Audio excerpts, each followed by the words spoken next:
चलिए दोस्तों, आज की वीडियो में जानते हैं कि करवा चौथ व्रत पूजा में किन किन सामग्रियों की आवश्यकता होती है और कौन सी वो दो चीज़ें हैं जिनके बिना हमारी पूजा अधूरी मानी जाती है।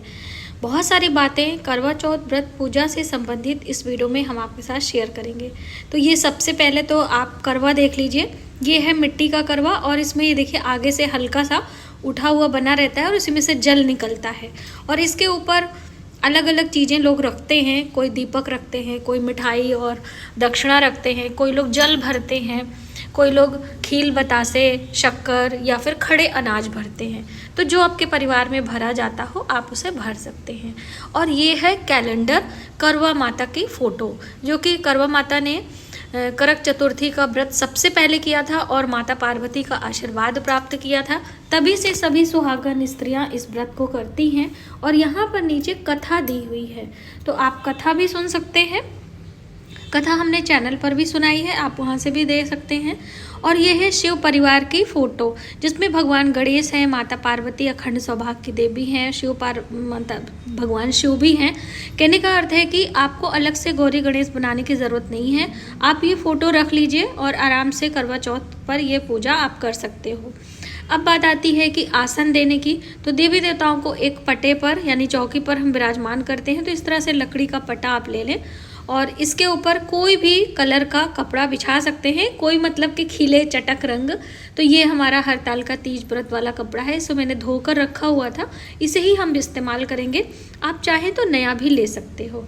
ठीक है, इस तरह से हम बीच में फ़ोटो रखेंगे और आजू बाजू करवा रखेंगे और बीच में कलश भी लगाते हैं। दोस्तों, बहुत सारे लोग कलश नहीं लगाते हैं, तो आपके यहाँ क्या किया जाता है प्लीज़ कमेंट बॉक्स में ज़रूर बताइएगा।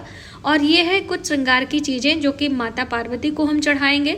16 श्रृंगार की चीज़ें चढ़ाते हैं, हम स्वयं भी 16 श्रृंगार करते हैं। तो ये पूजा की जो तैयारी है इसे आप पहले से करके रखें तो आपको आसानी होगी। तो यहाँ पे 16 श्रृंगार में चुंदरी है, शीशा कंगा है और महावर, मेहंदी, आलता, सिंदूर, बिंदी, चूड़ियाँ, पाउडर, इस तरह से काजल, ये सभी चीज़ें हमने ली हैं। अगर आपके पास कुछ कम भी हो तो कोई परेशानी नहीं है, आप सिर्फ चूड़ी बिंदी भी चढ़ा सकते हैं। ध्यान रखें कि दक्षिणा जरूर रखिएगा। तो बस इन सब चीज़ों को एक साथ कर लीजिए।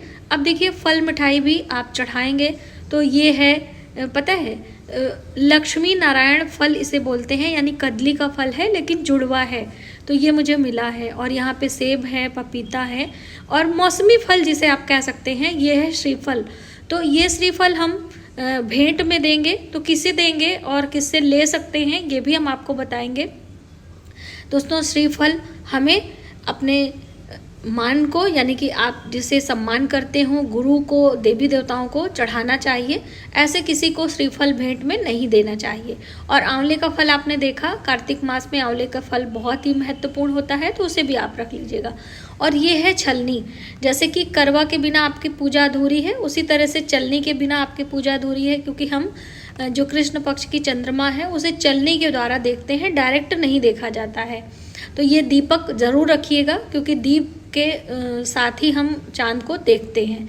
तो यहाँ पर मिट्टी का दिया हमने लिया है, आप धातु का भी ले सकते हो, नहीं है तो आप एक आटे का छोटा सा दीपक बना भी सकते हो। ठीक है, तो बस ये करवा और ये छलनी आपको अलग से एक पूजा के थाली में, चंद्र पूजा के थाली में जो होता है उसमें रख लेंगे। अब बात कर लेते हैं भोग मिष्ठान के लिए। तो देखिए यहाँ पे मैंने मिठाई ली है और ये बताशे हैं। आप इसके जगह पे मीठे पुए, गुलगुले, हलवा, पूरी, खीर, जो भी आपके परिवार में बनता है आप उसे भी रख सकते हैं। ठीक है, तो बस इस भोग मिठाई को हम साइड में करते हैं। अब बात करते हैं कलश की। तो देखिए कलश बनाना बहुत ही शुभ होता है, इसलिए आपको बनाना चाहिए मेरे हिसाब से। तो ये है एक तांबे का पात्र है, इसके गले में मैंने मौली बांधी हुई है, पहले से बंधा हुआ था, उसी से भी काम चल जाएगा। और इसके अंदर कुछ चीज़ें हम डालेंगे, तो हल्दी है, सुपारी है, इसके साथ में लौंग के जोड़े हैं, हरी इलायची है। दोस्तों, एक दिन के लिए जब हम कलश बनाते हैं तो उसके अंदर आप चावल भी, अक्षत यानी और पुष्प डाल सकते हैं, इत्र डालें और उसके ऊपर पंच पल्लव यानी आम के पत्ते लगाएंगे। दोस्तों, आम के पत्तों से बात याद आई कि ये देखिए इसके आम की जो टहनी है इससे आप दातुअन भी कर सकते हैं, क्योंकि करवा चौथ वाले दिन हम अपने मुँह में जूठा ब्रश और ये पेस्ट नहीं डालते हैं, ऐसा बोलते हैं। अब मजबूरी है, नहीं मिल रहा है तो एक अलग बात है, इस तरह से। और दीप कलश लगाते हैं, आप श्री कलश भी लगा सकते हैं लेकिन दीप कलश भी लगा सकते हैं। तो यहाँ पे चावल से भरा पात्र, उसके ऊपर इस तरह से हमने एक दीपक लगाना है। तो देखिए चौमुखा दीपक भी लगा सकते हैं, सिंगल दीपक भी लगा सकते हैं और अलग अलग कई दीपक यहाँ जलाए जाते हैं। तो जैसे करवा के ऊपर भी बहुत सारी बहनें दीपक रखती हैं, चौमुखी बत्ती दोनों करवे पे, और एक कलश के ऊपर, और एक आरती के लिए, और एक चंद्र पूजन के लिए। तो आप सोचिए इतने दीपक हमें ज़रूरत होगी करवा चौथ पूजा में जलाने के लिए। अब आइए पूजा की थाली में हमें क्या क्या रख लेना है, क्योंकि दोस्तों उस दिन निर्जला व्रत रहता है तो बहुत सारी भाग दौड़ में आपको बहुत थकान हो सकती है। तो ये सारी चीज़ें आप पहले से अरेंज कर लीजिए।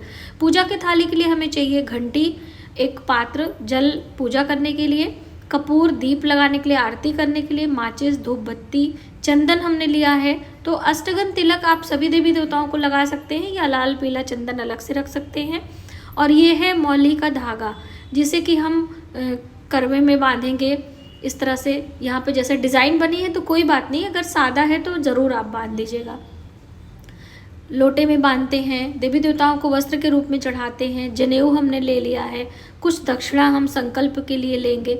और इस तरह से दीपक भी जैसे मैंने बताया आरती करने के लिए अलग चाहिए, उसके लिए तो दीप और धूप रुई की बाती भी आप रख लीजिए, लंबी गोल कोई भी हो वो आप रख सकते हैं, ठीक है।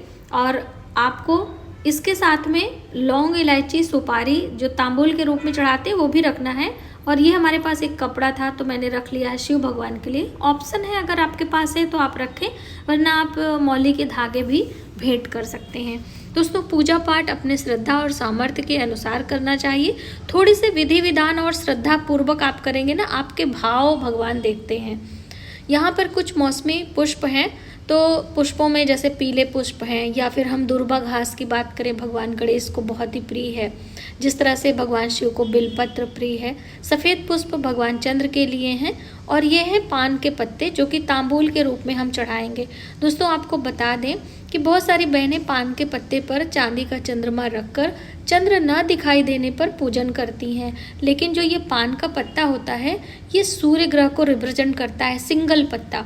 और इसके ऊपर यदि हम लौंग, इलायची, सुपारी या हम बात करें चूना और कत्था लगा देते हैं तो ये शुक्र को रिप्रेजेंट करता है। तो इसलिए चंद्र की पूजा हम इसके ऊपर नहीं कर सकते, उसके लिए पलास के पत्ते हमें लेने होते हैं। और ये कुछ गुलाब के पुष्प हैं, कमल के पुष्प हैं, जितने भी आपको अरेंज हो जाए, ज़्यादा परेशान आप ना हो।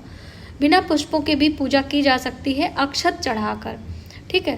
तो ये है चावल। तो देखिए चावल हमें किस लिए चाहिए, सरई यानी जल के ऊपर पात्र रखने के लिए, अष्टदल कमल बनाने के लिए, और आप करवे में भरने के लिए भी रख सकते हो। क्योंकि देखिए करवा खाली नहीं इस्तेमाल करते, इसके अंदर कुछ ना कुछ चीज़ें डालते हैं, जैसे कोई शक्कर डालते हैं, चीनी का बूरा डालते हैं, या खड़ा अनाज गेहूँ डालते हैं। बहुत सारे लोग गेहूँ का आसन भी लगाते हैं। दोस्तों हमारे पास गेहूँ नहीं है, क्योंकि शहरों में थोड़ी सी प्रॉब्लम होती है, फिर आप बाद में उस गेहूँ का क्या करोगे, है ना।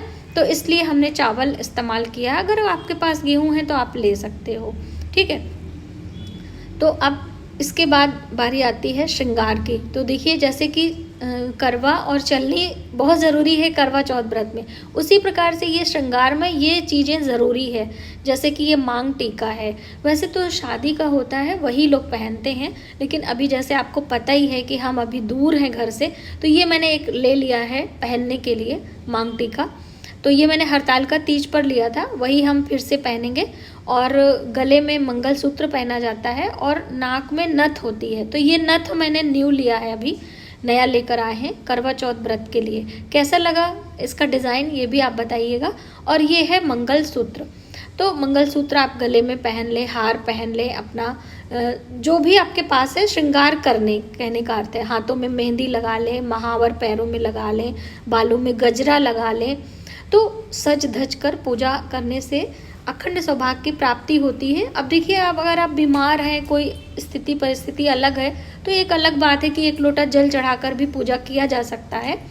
इस तरह से सज धज कर आपको अपने घर में पूजा की चौकी लगानी है और संध्या के समय भगवान की पूजा विधि विधान से करते हुए हमें कथा सुनना होता है। ठीक है, और कथा सुनने के बाद आरती करनी है। आरती करने के बाद आपको चंद्र पूजन करना है। चंद्र के बाद पति पूजन करना है। उसके बाद आपको सासू माँ का बायना देना है। ये स्टेप बाय स्टेप पूजा की पद्धति है और इस तरह से हमें करना चाहिए।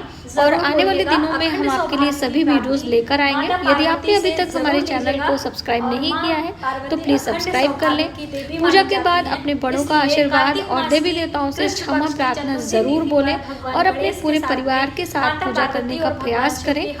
और जो पूजा में आपने चढ़ाया है इसका हमें क्या करना है, फल मिठाई को आप भोग प्रसाद हटा लीजिए और ये जो श्रृंगार की सामग्री है और इन सब चीज़ों में कुछ दक्षिणा मिलाकर आप ब्राह्मणी को दान करिए। तो मिलते हैं एक नई जानकारी के साथ।